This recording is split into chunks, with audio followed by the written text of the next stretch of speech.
블랙 컨슈머라는 용어가 있습니다. 악성을 뜻하는 블랙과 소비자를 뜻하는 컨슈머를 합성한 용어입니다. 그러니까 악성 민원을 제기하는 소비자들을 뭐라고 부르는 거예요?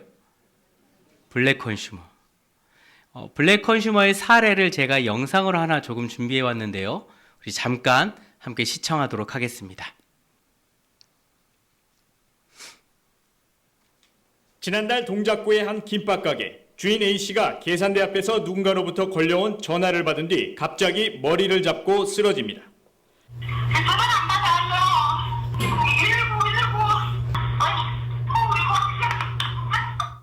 함께 있던 남편과 밥 먹던 손님까지 급히 응급처치에 나섰고 A씨는 결국 병원으로 실려갔습니다. 이 고객은 주문 다음 날 새우튀김 3개 중에 2개를 먹은 뒤 1개가 색깔이 이상하다며 환불을 요구했습니다. 1개에 2,000원 하던 새우튀김에서 비롯된 불만이 말다툼으로 번졌습니다. 결국 이 업주의 사장님은 쓰러진 지 3일 만에 뇌출혈로 세상을 떠났다는 슬픈 소식입니다. 고작 1개에 2,000원 하는 새우튀김 한 마리 때문에 사람의 목숨을 앗아갔던 소식이기도 하지요.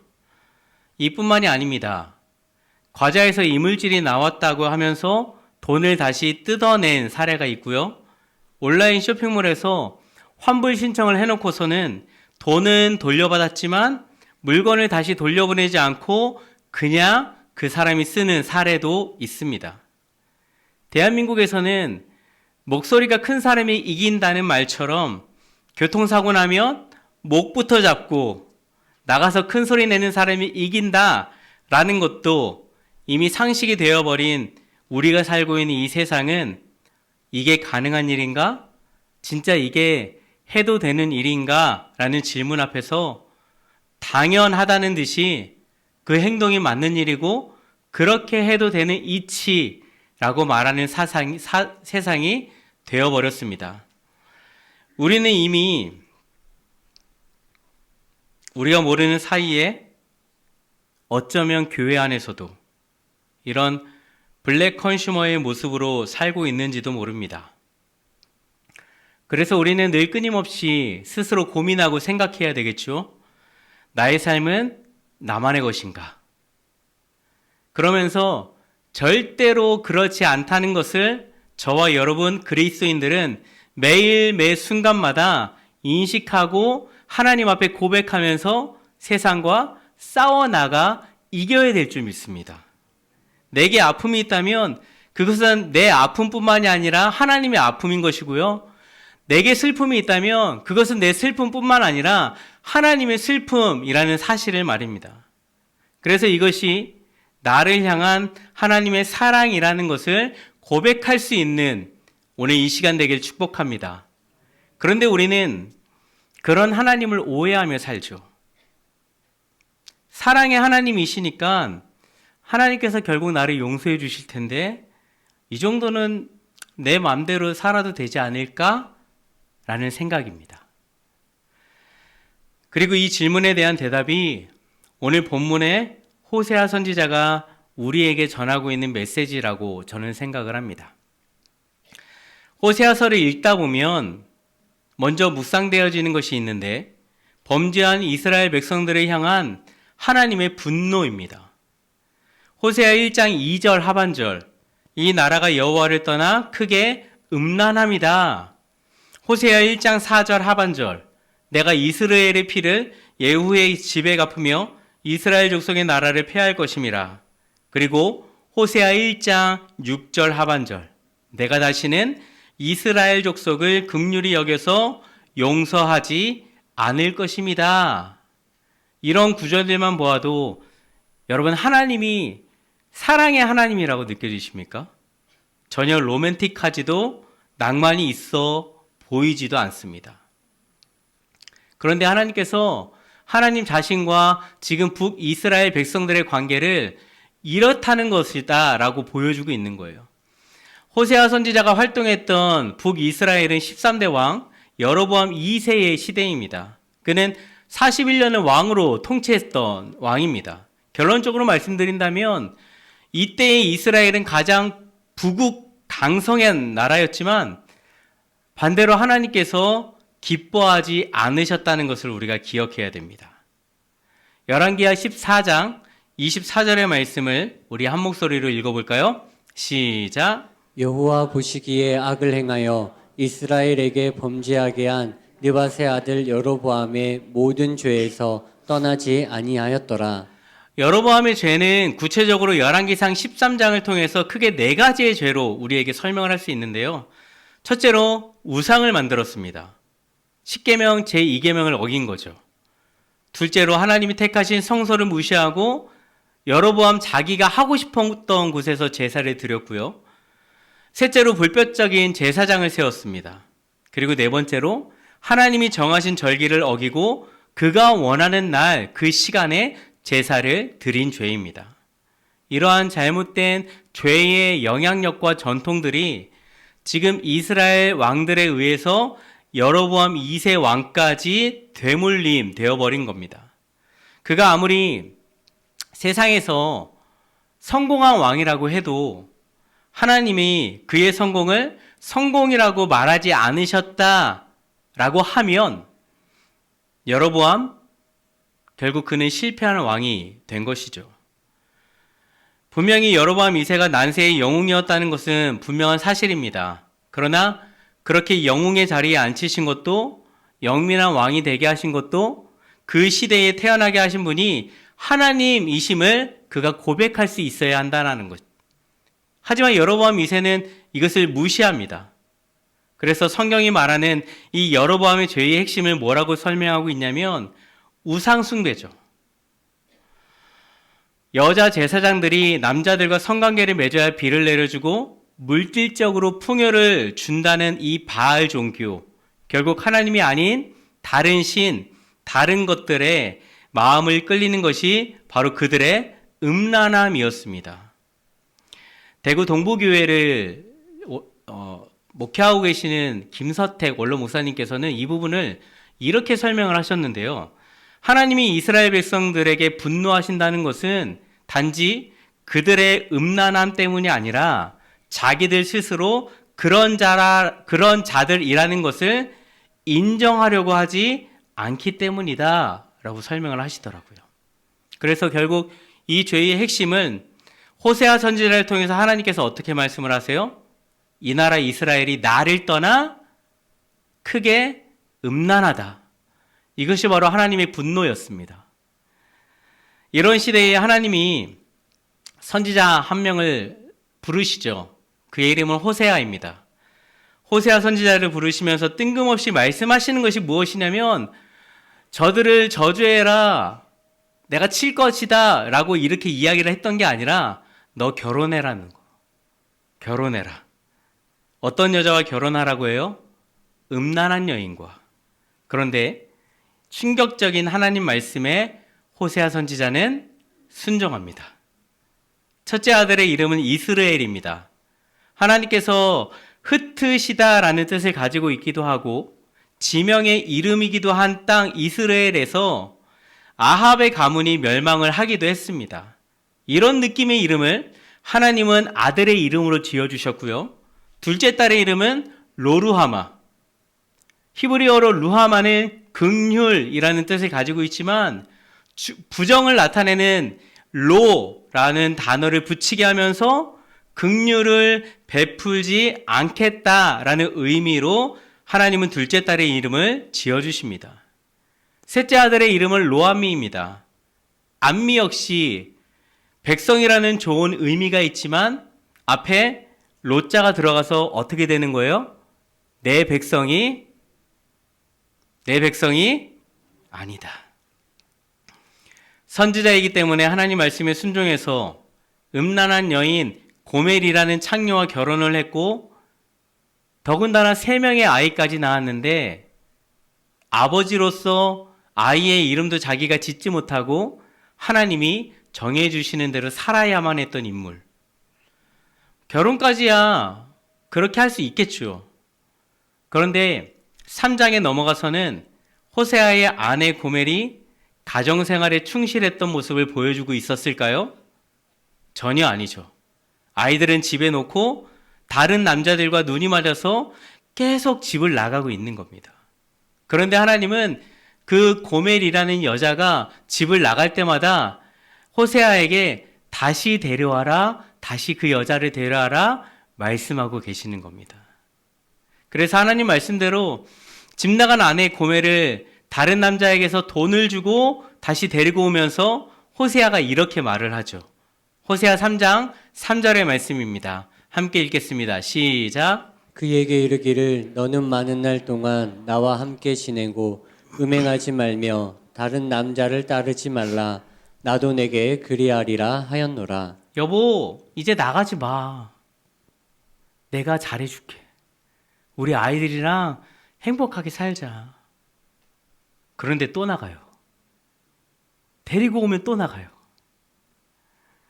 그러면서 그것을 겪을 때 하나님이 호세아에게 말씀하십니다. 너 마음 아프지? 너 지금 너무 괴롭지? 그런데 내 마음이 그래. 북이스라엘 내 백성이 자꾸 고멜 같아. 호세아가 음란한 여인을 취하는 것이 용납될 수 없는 일이라면 우상을 숭배하고 있는 북이스라엘을 하나님이 사랑하는 일 역시 용납되기 어려운 일이라고 말씀하고 계시는 겁니다.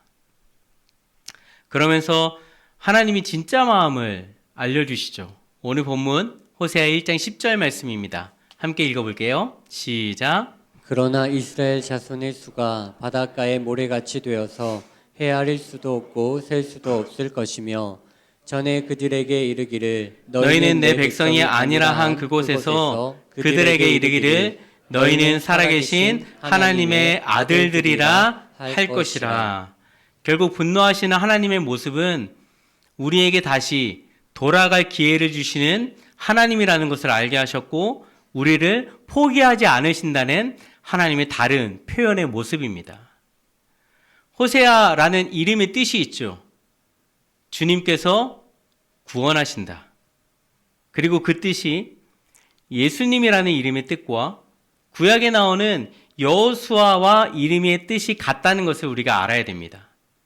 그러면서 저는 이것이 예수님의 예표가 아닐까 생각을 했는데 호세아가 여러분 고멜을 아내를 다시 데리고 오기 위해서 다시 사랑하기 위해서는 어떻게 해야 돼요? 그 남자를 죽이고 데리고 와야 될까요? 아니죠. 여인의 몸값을 지불하고 데리고 와야 되는 거죠. 입으로만 사랑한다고 해서 다시 데리고 올 수 없는 노릇입니다.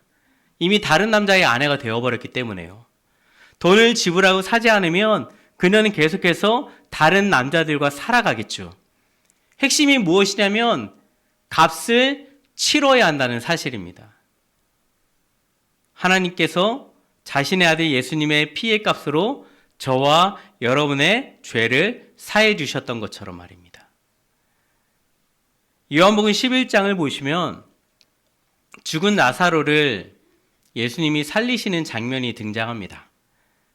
여기에서 예수님은 이러한 마음을 가지시는데 요한복음 11장 35절입니다. 함께 읽어볼까요? 시작. 예수께서 눈물을 흘리시더라. 자, 그런데 이 이야기의 결론이 어떻게 끝이 나냐면 예수님이 결국 나사로를 다시 살려주시면서 이야기가 끝이 나거든요. 그러면 예수님이 여기에서 우실 이유가 있어요, 없어요? 전혀 없어요. 신앙생활을 하면서 우리가 수많은 인생의 상황들을 마주하잖아요. 해결하는 순간들도 있겠지만 그러지 못할 때 우리는 현실의 장벽에 가로막혀 버립니다. 그럴 때 여러분 어떻게 하세요? 한숨만 쉬나요? 아니요, 기도하죠. 하나님 이 문제 해결해 달라고 기도하지 않으십니까? 그러면 하나님이 어떻게 하세요? 그래, 내가 도와주마, 쾅쾅쾅, 해결되었다, 이렇게 하시나요? 아니요, 하나님 그렇게 하지 않으세요. 이 상황을 나사로의 입장으로 우리가 대입해보자면 예수님은 우리의 가로막힌 그 벽에 함께 서서 울고 계신다는 의미가 되는 겁니다. 마르다가 21절에서 뭐라고 말을 하냐면 예수님이 여기 계셨으면 내 오빠가 죽지 않았을 겁니다 라고 이야기를 해요. 물론 이 상황에서는 나사로가 죽지 않는 것, 이것이 이 이야기의 최상의 결론이고 이야기이겠죠. 그럼에도 불구하고 성경은 죽었다고 표현을 하고 있습니다. 이 죽었다는 표현이 마르다의 원망이 담겨 있는 건지도 모르겠지만 원망하고 좌절하고 넘어지고 있는 이 모습이 오늘을 사는 저와 여러분의 모습이 아닙니까? 그런데 예수님은 나사로가 죽게 내버려 두셨고 나사로가 죽은 후에는 어떻게 해요? 그의 죽음의 자리에 함께 동참하고 계신다는 것. 마리아와 가족들과 같은 마음으로 같은 모습으로 눈물을 흘리시고 아파하시는 예수님의 모습을 우리가 볼 수 있다는 겁니다. 그래서 하나님의 분노에는 하나님의 속을 우리에게 보여준다는 측면에서 그분 마음속에 있는 사랑을 보여주고 계시는 것입니다. 우리가 한국 축구를 보면서 화를 내는 이유가 무엇일까요? 한국이 못해서일까요? 실력이 모자라서일까요? 내 나라, 내 한국 팀이 잘하기를 마음에서 조금 실수가 나면 막 분노가 일어나고 저렇게 해야지, 이렇게 해야지 하는 것 아닙니까? 그래서 여러분, 화내면서 끝까지 치킨 드시면서 축구 보시는 건 아닙니까? 다행히도 오늘 오전에 있었던 미국과의 평가전에서는 2대0으로 이겼다는 소식을 전해드립니다. 여러분, 결혼이 힘든 게 아닙니다. 사랑하는 것이 힘든 겁니다. 사랑하다가 더 힘든 건 뭔지 아시죠? 배신당하는 거. 집교회 리더는 할 수 있습니다. 그런데 집교회 사람들을 사랑하는 것은 굉장히 어려운 일입니다. 하나님은 블랙 컨슈머가 아니세요. 그리고 우리가 블랙 컨슈머가 되기를 원하지 않으십니다. 하나님의 명령이 하나라는 것을 우리는 알고 있죠. 사랑해야 한다. 나를 따라오는 게 정답이 아니라 나처럼 사랑하고 사는 것이 그게 정답인 인생이다. 그것을 어디에서 보여주세요? 십자가에서 보여주시잖아요. 호세아 3장 1절 하반절 말씀을 공동 번역으로는 이렇게 번역되어 있는데요. 우리 한 번 더 같이 읽어보도록 하겠습니다. 시작. 야훼께서 나에게 이르셨다. 너는 정부와 노란한 내 아내를 찾아가 다시 사랑해 주어라. 이스라엘 백성이 다른 신에게 마음이 팔려 건포도 과자 따위나 좋아하는데도 이 야훼가 여전히 사랑하는 것처럼 사랑해 주어라. 보시죠. 다시 사랑해 주어라. 야훼가 여전히 사랑하는 것처럼 사랑해 주어라. 여러분들이 젊었을 때 했다는 연애 가운데 헤어졌던 사람과 다시 사랑한다는 게 얼마나 어려운지 아시죠? 한 번도 헤어져 보지 않았던 것 같은 표정을 지으시는데, 여러분, 이처럼 고매를 사랑하라는 하나님의 명령은 오늘날에도 반복되고 있습니다. 우리 인생 가운데에도 이 명령은 너무나 황당하고 어렵고 버겁게 느껴질 때가 많이 있을 겁니다. 여러분에게 고멜은 누구입니까? 하나님의 마음은 단 하나입니다. 너는 너의 고멜을 사랑해야 한다. 그러면서 오늘 호세아 선지자는 6장의 말씀을 통해 우리에게 이렇게 외치고 있습니다. 오라, 우리가 여호와께 돌아가자. 여호와께서 우리를 찢으셨으나 도로 낫게 하실 것이요 우리를 치셨으나 싸매어 주실 것임이라. 이 말씀으로 만든 찬양의 곡이 조금 후에 우리가 부를 여호와께 돌아가자라는 찬양인데요. 이 곡의 가사를 읽어드리며 오늘 말씀을 마치길 원합니다. 이 백성이 나를 떠나 돌아섰지만 내 사랑이 내 백성을 포기 못하니 내 모든 건 내어주고 나 그들을 얻으리라. 여호와께 돌아가자. 우린 돌아서도 그는 변치 않네. 여호와께 돌아가자. 우린 넘어져도 그 사랑은 영원하네. 이 마음을 가지고 오늘 산돌의 공동체에 하나님의 마음을 전하길 원합니다. 나를 포기하지 않으시는 하나님께서 나를 로루하마에서 루하마, 하나님의 긍휼을 주실 것이고, 로암미에서 암미, 하나님의 백성으로 다시 한번 나를 세워주실 겁니다. 그러기 위해 나만 사랑하는 블랙 컨슈머의 인생이 아니라 여호와께 돌아가기를 힘쓰고 나의 고매를 사랑하는 인생으로 살아가시기를 주님의 이름으로 축복합니다. 기도하겠습니다.